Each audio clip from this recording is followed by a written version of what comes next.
Quand les gens disent qu'ils sont amoureux, ils pensent que l'amour est inconditionnel. Et pourtant, dans la plupart des cas, ça ne marche pas, ça ne rend pas heureux. Alors Sadhguru, quand l'amour inconditionnel est-il vraiment possible? Voyez, quand vous dites amour, votre expérience de l'amour, c'est que vous ressentez une certaine douceur de vos émotions en vous-même. En regardant cette personne, ou cette personne, ou cette personne, on ne sait pas qui induit cela en vous. Peu importe qui vous a aidé, mais essentiellement c'est arrivé en vous, n'est-ce pas? Oui? Cela s'est-il passé en vous seulement, ou est-ce que c'était dans l'air? J'essaie de nettoyer cet air. Les deux. Vraiment? C'était dans l'air? Non, ça n'a eu lieu qu'en vous. Peut-être que ce qui se passait en vous était si fort que vous l'avez vu partout. Vous êtes amoureux, vous avez pensé que les fleurs fleurissaient pour vous, les oiseaux chantent pour vous, les nuages bougent pour vous. D'accord, je ne veux pas détruire tout le côté romantique, d'accord? Mais essentiellement, ça a eu lieu en vous. C'est merveilleux que vous éprouviez une telle douceur de vos émotions. Stimulé par quelqu'un. Vous utilisez l'autre personne comme une clé pour débloquer une expérience en vous essentiellement. Je vous le demande, pourquoi utilisez-vous une clé quand il n'y a pas de serrure, quand il n'y a pas de porte, quand il n'y a aucune sorte de barrière? C'est juste que vous êtes une machine à démarrage assisté. Vous savez ce que c'est qu'une machine à démarrage assisté? Si vous avez possédé une ambassadeur il y a 25 ans, vous la gariez toujours en pente, comme ceci. Parce que le matin, 2 personnes doivent la pousser. Si vous la garez comme ça, personne ne va venir, votre famille ne va pas sortir de la maison. Si elle est comme ça, quelqu'un va venir la pousser. Maintenant, toutes les voitures démarrent toutes seules. Beaucoup démarrent à distance. Qu'est-ce que ça veut dire? C'est une mise à jour de la technologie. Vous êtes une université de technologie, pas vrai? Je vous le demande, aimeriez-vous améliorer votre technologie pour démarrer de vous-même? Si vous vous réveillez le matin, vous débordez de joie et d'amour et d'exubérance par vous-même. Vous n'avez besoin de personne pour vous stimuler. Aimeriez-vous être une machine à démarrage automatique? Alors vous devez venir me voir. Tous ceux qui en ce moment voient l'amour dans l'air. Pas de problème avec eux, vous n'avez pas besoin de leur dire quoi que ce soit, vous dites très bien. Ça va. Mais il est très important que vous soyez une machine qui démarre d'elle-même, autrement. Après un certain temps, vous essayez d'extraire du bonheur de l'autre personne. C'est à ce moment-là que ces histoires d'amour deviennent fastidieuses et horribles. Parce que vous essayez d'extraire du bonheur de l'autre personne. Non. La vie devrait être comme ça. Quand il s'agit de joie, quand il s'agit d'amour, quand il s'agit d'exubérance de la vie, vous devez en être la source, n'est-ce pas? Vous devez en être la source. D'autres choses sont partagées dans la vie. Il y a 2 façons d'établir une relation. L'une, c'est parce que vous voulez extraire quelque chose de quelqu'un, l'autre, c'est parce que vous voulez partager quelque chose avec quelqu'un. Ce sont 2 façons. Si vous entrez en relation pour partager, votre vie sera bien. Si vous entrez en relation pour extraire, quand il ferme le robinet, ça va devenir horrible et moche. Vous avez vu, les gens qui pensaient vivre l'amour absolu, comme ça tourne mal pour beaucoup d'entre eux. Pas parce que quelque chose cloche chez eux, simplement parce que vous êtes parti du mauvais pied en pensant « cette personne est la source de ma joie ». Non, non. Joie ou souffrance, la source est en vous. Oui ou non? Que ce soit la joie ou la souffrance, la source est en vous. C'est à vous de décider. Si vous êtes un être humain joyeux, ils voudront aussi être avec vous. Si vous êtes malheureux, ils vont vous supporter un certain temps. Puis-je vous raconter une blague, vous êtes d'accord? Bien sûr, Sadhguru. Un certain jour, Shankaran Pillai... Que s'est-il passé? Marchait dans un parc un soir. Au coucher du soleil, il voit une jolie jeune femme, assise sur un banc en pierre. Vous savez, les bancs des parcs. Il va aussi s'asseoir et s'installe sur le même banc. Après un certain temps, il se rapproche un peu. Elle s'éloigne un peu. Il laisse passer quelques minutes et à nouveau s'approche un peu. Elle s'éloigne un peu. À nouveau, il se rapproche. Maintenant, elle n'a nulle part où aller, parce qu'elle est au bout du banc. Elle le repousse. Puis il attend 2 minutes, juste le temps que le soleil arrive au bon angle. Puis il s'agenouille et dit, « Je vous aime. Je vous aime comme je n'ai jamais aimé personne dans ma vie. » Vous savez qu'une femme se laisse duper par l'amour. Et c'est le coucher du soleil. Si ça avait été le milieu de l'après-midi, elle n'en aurait pas cru un mot. C'est le coucher du soleil, l'ambiance est propice, et elle cède en quelque sorte. La nature prend le dessus, des choses ont lieu entre eux. Puis il regarde sa montre et il est 8 heures du soir. Il se lève et dit, « Je dois y aller, je dois y aller. » Elle dit, « Où allez-vous? Vous avez dit que vous m'aimez. » Il dit, « Ma femme attend, il faut que j'y aille. » Donc je t'aime pour un tas de gens et comme ça, vous savez, Sésame, ouvre-toi.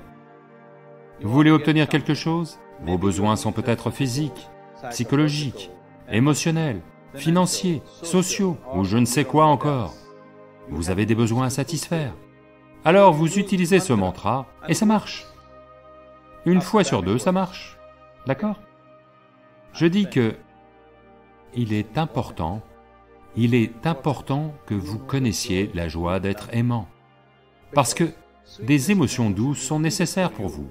Si vous voulez faire de très grands pas dans votre vie,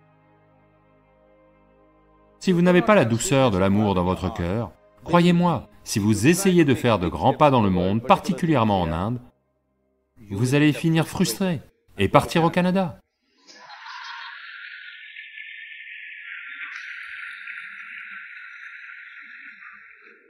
Au Canada, vous ne rencontrez quasiment que des élans dans le pays, alors ça va.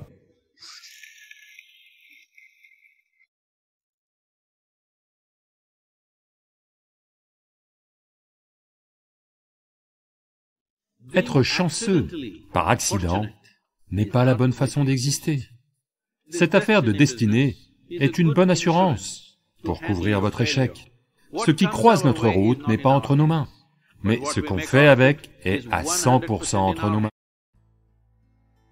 Sadhguru, j'ai travaillé très dur pour être parmi les premiers aux examens d'entrée et avoir une place ici.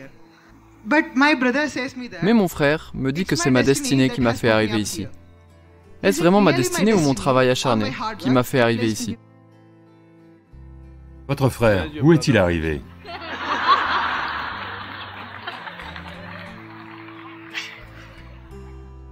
Voyez, généralement, ce que les gens appellent destinée est essentiellement ce qu'ils finissent par créer inconsciemment.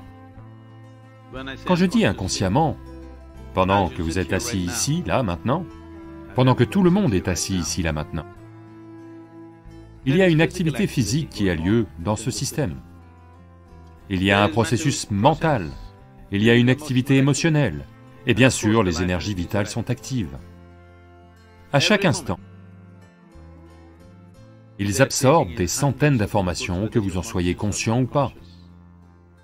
Donc, si je vous pose une question, depuis ce matin, depuis le moment où vous êtes réveillé jusqu'à maintenant, parmi ces 4 dimensions d'activité, combien avez-vous mené consciemment?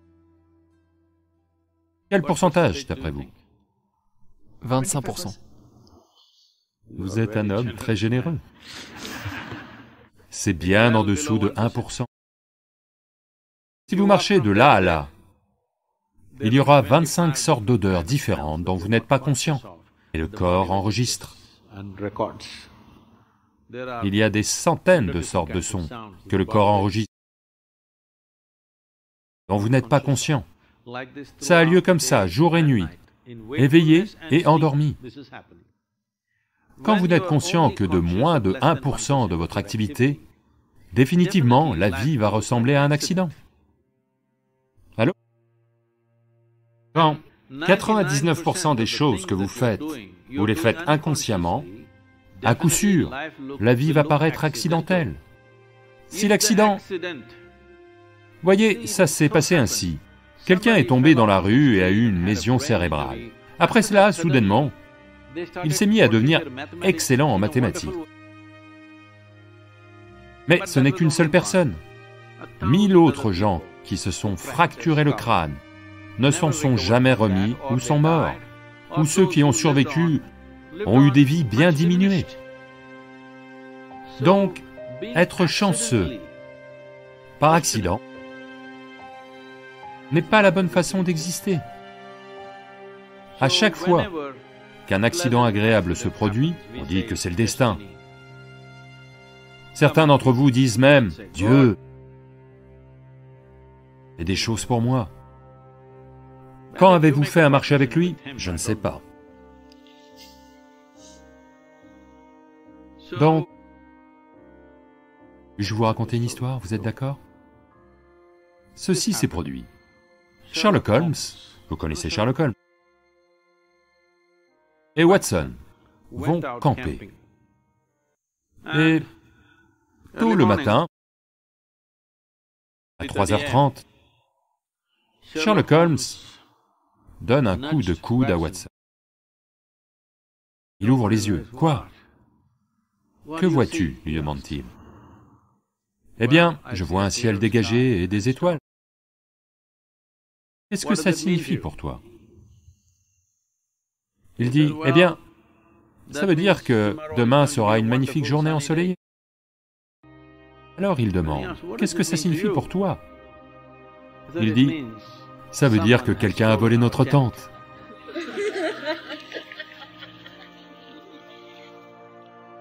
Donc, nous ne savons pas ce qui a disparu, et des choses peuvent arriver ici et là par chance, mais ce n'est pas comme ça que la vie fonctionne. Si un être humain ne se charge pas lui-même de forger son propre destin,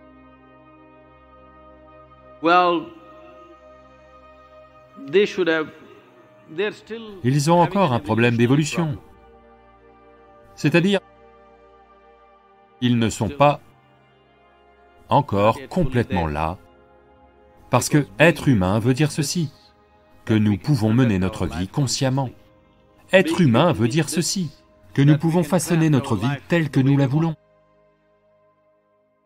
Mais cette affaire de destinée est une bonne assurance pour couvrir votre échec. À chaque fois que vous échouez, destinée, c'est la volonté de Dieu.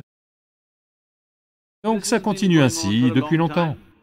Ce n'est pas la nature fondamentale de cette culture. Dans cette culture, on vous a enseigné, depuis l'ancien temps, votre vie est votre karma. On vous l'a dit ou non? Personne ne vous a dit qu'il y a un Dieu là-haut qui va faire des choses pour vous. On vous a toujours dit, votre vie est votre karma. Cela veut dire que votre vie est votre création. Pas l'influence interstellaire sur vous. C'est vous. Quoi qu'il en soit, il y a des millions de choses qui nous impactent, mais ce que nous en faisons, c'est quand même nous, n'est-ce pas? Ce qui nous tombe dessus n'est pas entre nos mains. Ce qui croise notre route n'est pas entre nos mains. Mais ce qu'on en fait est à 100% entre nos mains. Il faut que je vous raconte ceci. La première fois que je suis allé à Coimbatore, et que nous avons commencé à mettre le centre de yoga en place, ce pays est comme ça, c'est très étrange. Maintenant, ils sont tous là à applaudir. Et à cette époque, simplement des rumeurs et « Oh, ils font de la drogue, ils font autre chose, ils sont là pour faire du braconnage, ils tuent des tigres, ils tuent des éléphants, toutes sortes de choses. » Les rumeurs circulent, même les médias ont rapporté ce genre de choses. Puis, 100 personnes importantes de la ville se rencontrent et disent « Ce yoga se propage comme la peste. » Ce sont les termes. Nous devons faire quelque chose. Alors une tête brûlée dit, on n'a qu'à remplir un camion de gens et tout démolir, parce qu'à cette époque, le centre de yoga tout entier se résumait à quelques abris avec des toits en chaume. Donc ils décident qu'ils veulent venir, raser le tout et en être débarrassés.